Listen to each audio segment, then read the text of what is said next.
Okay, let's dive into this. Welcome to our latest explainer, where we're taking a truly fascinating look at a really innovative approach to learning. Today, we're exploring the concept of using simulation escape rooms, specifically for disaster management training. We are going to see exactly how taking learners out of those boring passive lecture halls and literally locking them into high-stakes, puzzle-filled environments is completely revolutionizing emergency preparedness. Here is our roadmap for today. First, we'll cover escaping traditional training.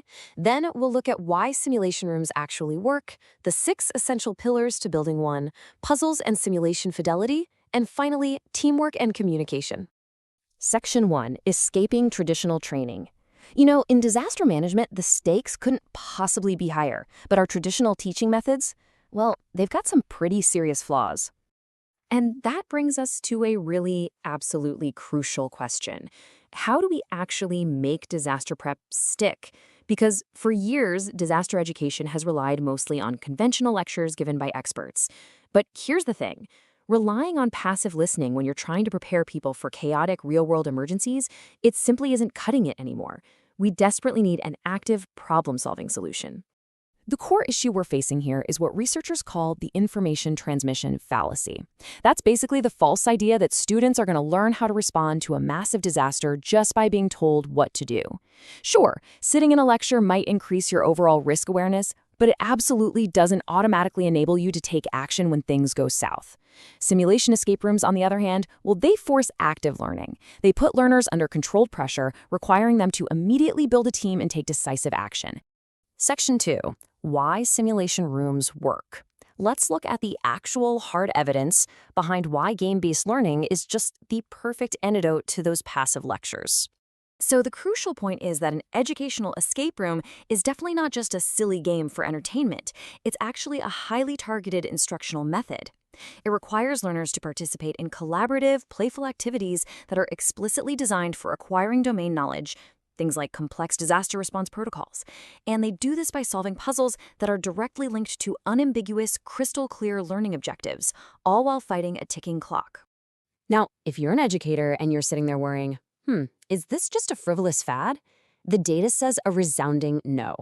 The escape room model has seen explosive growth. We're talking skyrocketing from 0 public rooms in 2010 to over 7,200 worldwide by 2018. Educators quickly realized the immense potential this format has to make complex learning really stick. So rest assured, this is a highly effective, widely adopted methodology. The cognitive benefits we see in the source data are just massive. The primary one? Vastly higher learner engagement. Think about it. The competitive aspect of racing against a clock naturally piques your motivation, right? But going way beyond just having fun, it dramatically increases critical thinking outcomes. It builds a much stronger emotional connection to the curriculum, and ultimately, it results in significantly higher knowledge retention compared to standard methods. It is a real game changer. To put that into perspective, in studies evaluating these rooms, cohorts accurately completed an average of 6 more mock code and medical triage tasks following their experience compared to their pretest capabilities. That is huge. The active learning translates directly into improved, hands-on practical skills for chaotic emergencies. Section 3. The 6 essential pillars. So how do we actually go about building one of these immersive experiences? To guide us, we're going to look at the Lardell Medical Workbook. This is an incredible, evidence-based roadmap designed specifically for creating successful simulation escape rooms in healthcare and emergency settings. It basically gives us a comprehensive framework from the very first stages of planning all the way through to the final debriefing. You can think of designing a disaster management room kind of like putting a giant puzzle together. There are 6 specific pillars that absolutely must interlock to create a successful learning environment. You need appropriately sized groups of participants, extremely clear learning objectives, an immersive theme or story, correctly difficult puzzles, the right level of simulation equipment, and finally, a structured evaluation or debriefing process at the end. If even one of those pieces is missing, the whole learning experience kind of falls apart.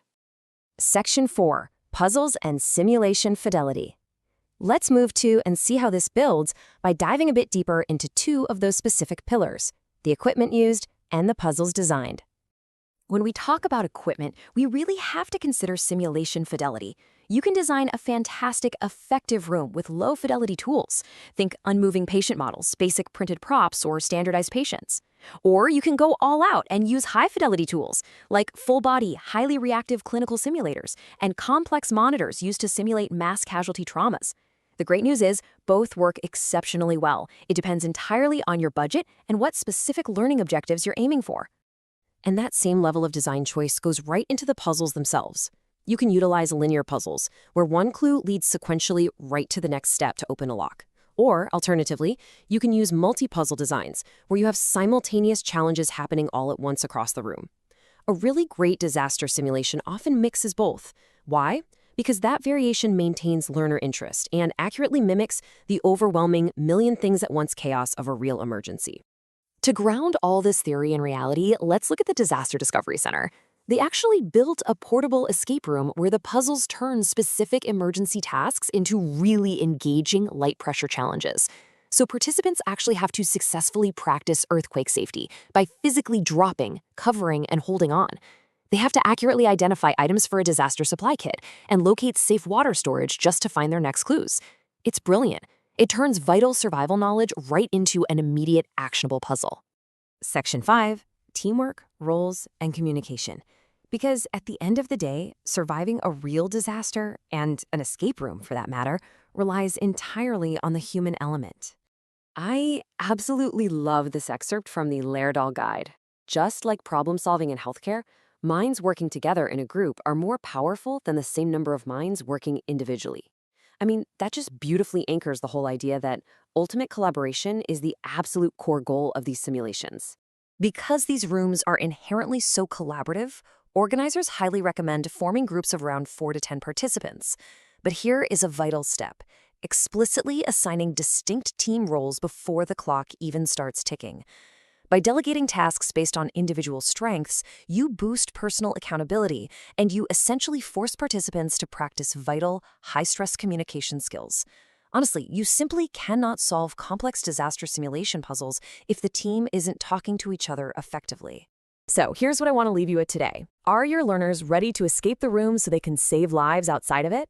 Remember, when minds are forced to work together under the controlled pressure of a simulated crisis, they aren't just playing a game. They are genuinely preparing for the real thing. Thanks so much for joining me on this explainer, and I'll catch you next time.